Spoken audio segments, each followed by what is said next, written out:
میرے عزیزوں، سب سے پہلے ہم سب کو یہ چاہیے کہ دنیا تو نئے سال کے آنے کے جشن کی تیاریوں میں ہے۔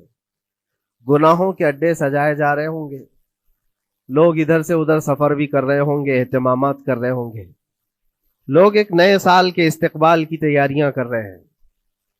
لیکن ایک مومن بندے کو یہ چاہیے کہ اس کے گزرے ہوئے سال کا وہ حساب بھی تو کر لے۔ حاسبوا قبل ان تحاسبوا، یہ فرمایا گیا ہے کہ اپنا حساب تم خود کر لو اس سے پہلے کہ اللہ تمہارا حساب لے لے۔ ہمارے گزرے ہوئے سال کے اندر کتنے دھکے کھائے، کتنی ٹھوکریں کھائی، کیا کیا نقصانات اٹھائے۔ سب سے بڑی بات تو یہ ہے کہ ہم نے کتنی عبادتیں کی، کتنی ریاضتیں کی، کتنی نمازیں ہماری ضائع ہوئی۔ یہ اگر محاسبہ کر لے انسان تو شاید ہو سکتا ہے آنے والا نیا سال اس کا بہتر طریقے سے استقبال ہو سکے۔ لیکن اگر صرف جشن کی تیاریاں کرتا ہے اور ہر نئے سال میں وہ اسی طرح کے دھوم دھڑاکوں سے داخل ہوتا ہے تو گزرے ہوئے سالوں کی غلطیاں اسے کبھی یاد نہیں آتی۔ اللہ تبارک و تعالیٰ قرآن پاک میں فرماتا ہے کہ تم سے ہر نعمت کے بارے میں پوچھا جائے گا، ہر نعمت کے بارے میں پوچھا جائے گا۔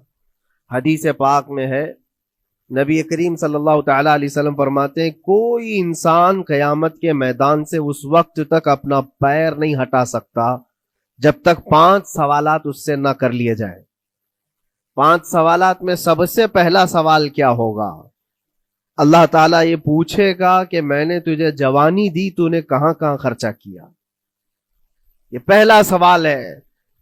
اور محدثین و مفسرین فرماتے ہیں کہ ایک سوال کے جواب میں بندے کو 500 سال بھی لگ سکتے ہیں۔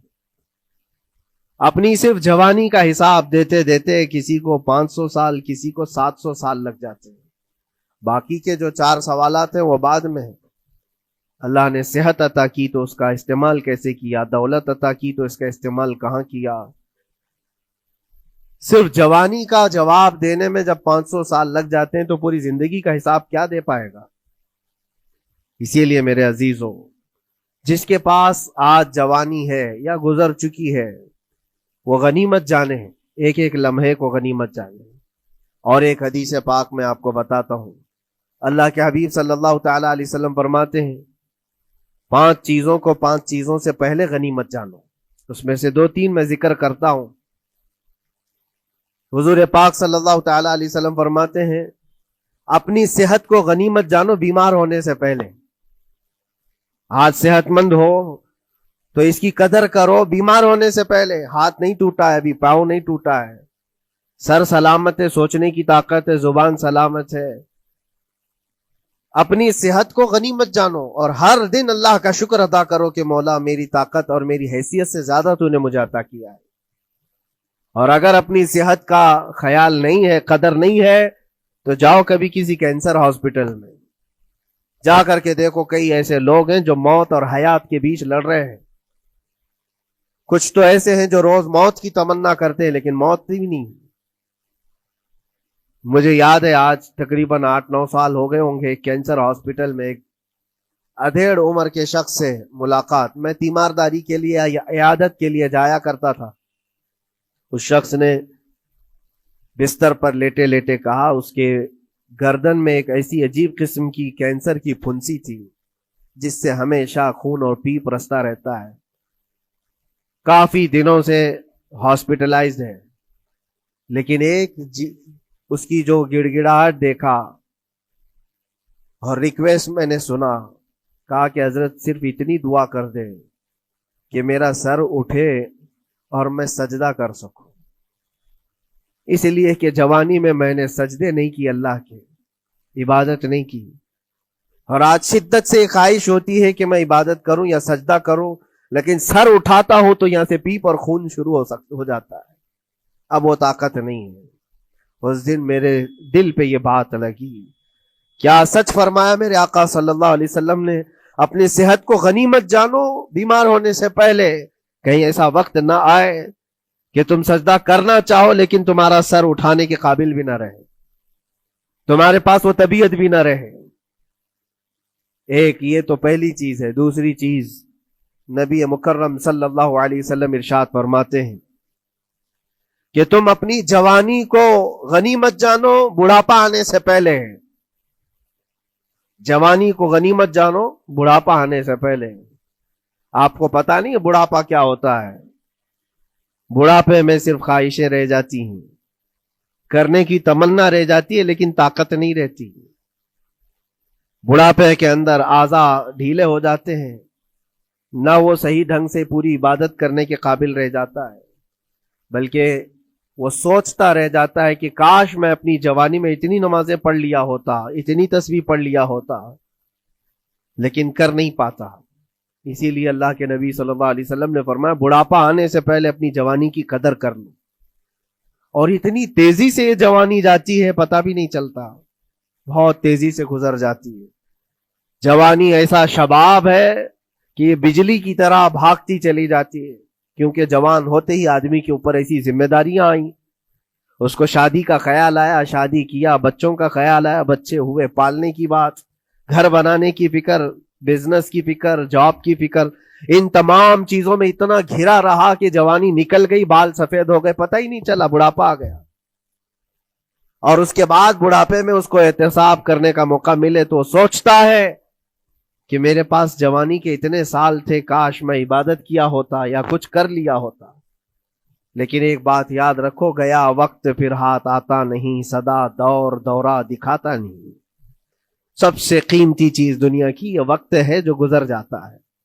آج کا جمعہ پھر ہم صدیوں بعد بھی یا جتنی بھی زندگی ہو یہ دوبارہ نہیں لے سکتے, یہ واپس نہیں آئے گا ہماری زندگی میں.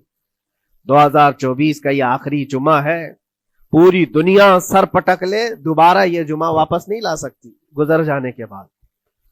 یہ نظام کائنات ہے, وقت گزر رہا ہے. الوقت کالسیف, یہ وقت تلوار کی طرح ہے, اس کو تم کاٹ دو ورنہ یہ تمہیں کاٹے گا. تیسری چیز رسول پاک صلی اللہ تعالی علیہ وسلم ارشاد فرماتے ہیں, دو چیزیں میں نے بتایا. پہلی یہ کہ صحت کو اپنی قدر کرو, غنیمت جانو بیمار ہونے سے پہلے. دوسری چیز ہے اپنی جوانی کی قدر کرو بڑھاپا آنے سے پہلے. اور تیسری سب سے امپورٹنٹ ہے, اللہ کے نبی نے فرمایا زندگی کو غنیمت جانو موت آنے سے پہلے. پہلے والی دو چیزوں میں تو تمہارے پاس موقع تو ہے. صحت چلی گئی, بیمار ہے, لیکن بیماری میں بھی توبہ کر رہا ہے, اللہ اللہ کر رہا ہے, چلو ٹھیک ہے. جوانی چلی گئی لیکن بڑھاپا ہے, بڑھاپا میں تو اللہ اللہ کر رہا ہے, عبادت کر رہا ہے. یہ دونوں میں تو موقع ہے, لیکن زندگی ختم ہو گئی, موت آ گئی, تب پھر کیا ہے؟ موت کے بعد پھر کوئی عمل نہیں, موت کے بعد کوئی عمل نہیں. حضرت سفیان ثوری رضی اللہ تعالیٰ عنہ کی وہ بات مجھے یاد آتی ہے. ایک جنازہ جا رہا تھا اور اس جنازے کے پیچھے ایک 8 سال کی بچی روتی ہوئی جا رہی تھی. اس کے باپ کا جنازہ تھا, بہت رو رہی تھی, بہت گڑ گڑا رہی تھی. کیا جملہ کہہ رہی تھی؟ کہتی تھی کہ ہمارے گھر پر, ہم پر جو آج مصیبت آئی ہے اس سے بڑی مصیبت کبھی آئی نہیں, بہت بڑا صدمہ ہے, بہت بڑی مصیبت ہے.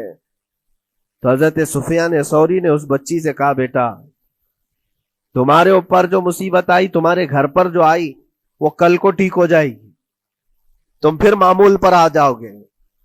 بلکہ بات یہ ہے تمہارے باپ پر جو آئی ہے وہ سب سے بڑی ہے, وہ موت ہے, وہ سب سے بڑی ہے, کیونکہ وہ پلٹ کر کے آنے والا نہیں ہے. جنازے کو دفن کر دیا گیا. دوسرے دن قبرستان میں حضرت سفیان ثوری کہتے ہیں اسی قبر کے پاس میں اس بچی کو روتے ہوئے دیکھا. بچی کو باپ سے بڑا لگاؤ رہا ہوگا, قبر کے پاس بیٹھ کر کے رو رہی تھی, یوں کہہ رہی تھی ابا آپ بیمار تھے, میں دوائی لا دیتی تھی, آپ سونے کے لیے جاتے میں بستر جھاڑ دیتی تھی اور بچھونے بچھا دیتی, آپ کو اڑا دیتی چادر, اور آپ کو کھانا میں لا کر پروس دیتی. کل کی رات کیسی گزری؟ کیا کسی نے دوائی پوچھی آپ کو؟ کیا کسی نے کھانا پوچھا آپ کو؟ کیا کسی نے بستر جھاڑ کر دیا اور کسی نے آپ کو اوڑھنا اڑایا؟ وہ روتی ہوئی اپنے باپ سے, مرحوم باپ سے باتیں کہی جا رہی تھی. حضرت سفیان ثوری اٹھاتے اور کہتے ہیں بیٹا یہ سوالات اب نہ کر اپنے باپ کو, کہ کسی نے کھانا پوچھا، دوائی پوچھی، بستر بچھایا نہیں. اب یہ پوچھ اپنے باپ سے کل ہم نے جو آپ کو صحیح سلامت دفن کیا چہرہ ابھی تک سلامت ہے یا نہیں؟ ابھی تک پیٹ سلامت ہے یا نہیں کہ پھاڑ دیا گیا؟ کفن ابھی تک باقی ہے یا چھین لیا گیا ہے؟ یہ پوچھ اپنے باپ سے کہ کل ہم نے جب دفنایا تھا تو خوشبوؤں میں دفنایا تھا. پوچھ اپنے باپ سے کہیں کیڑے تو نہیں چڑھ گئے آج؟ کیونکہ یہ ہونے والا ہے اب قبر کی زندگی میں. عزیزان گرامی وقار، اسی لیے حضرت مولا علی کرم اللہ وجہہ الکریم جب قبرستان جاتے سلام کرتے قبر والوں کو اور اس کے بعد ایک ایک گھنٹہ کھڑے ہو کر روتے تھے. حضرت سعید ابن مسیب کہتے ہیں میں مولا علی کرم اللہ وجہہ الکریم سے پوچھا آپ قبر والوں کے پاس کھڑے ہو کر کیوں رو رہے ہیں؟ حضرت علی فرماتے میں نے ان سے پوچھا کیا حال ہے تمہارا اے قبر والوں؟ انہوں نے جو جواب دیا سعید اگر تم بھی سنتے تو روتے. کہا کیا جواب دیتے ہیں قبروں والے؟ مولا علی کرم اللہ وجہہ الکریم فرماتے ہیں وہ مجھے جواب دے رہے ہیں کہ اے علی ہمارے گھر والوں نے تو ہمیں صحیح سلامت دفنایا تھا، ہمارے چہروں پر مسلسل آج دن اور رات بچھو چھوڑ دیے گئے، ہمارے چہروں پر آج اور ہماری ناک پر بچھو ڈنک مارتے ہیں، ہمارے بالوں میں جس کو ہم آئینے کے سامنے کھڑے ہو کر گھنٹوں سجایا کرتے تھے پیپ بھر دیے گئے ہیں اور ہمارے چہرے کی چمڑیاں جھلس گئی. یہ سارے جوابات میرے عزیزوں قبروں والوں کے ہیں. اس منزل تک ہر ایک کو پہنچنا ہے، اسی لیے سال گزرنے سے پہلے اپنی زندگی کا احتساب کرو. اللہ رب العزت نے ابھی بھی ہمیں موقع عطا کیا ہے، ابھی تمہاری زندگی ختم نہیں ہوئی، سانس لے رہے ہو، توبہ کر لو، دعائیں کرو کہ مولا کریم ہمارے لیے نیا سال خیر و برکت والا بنا.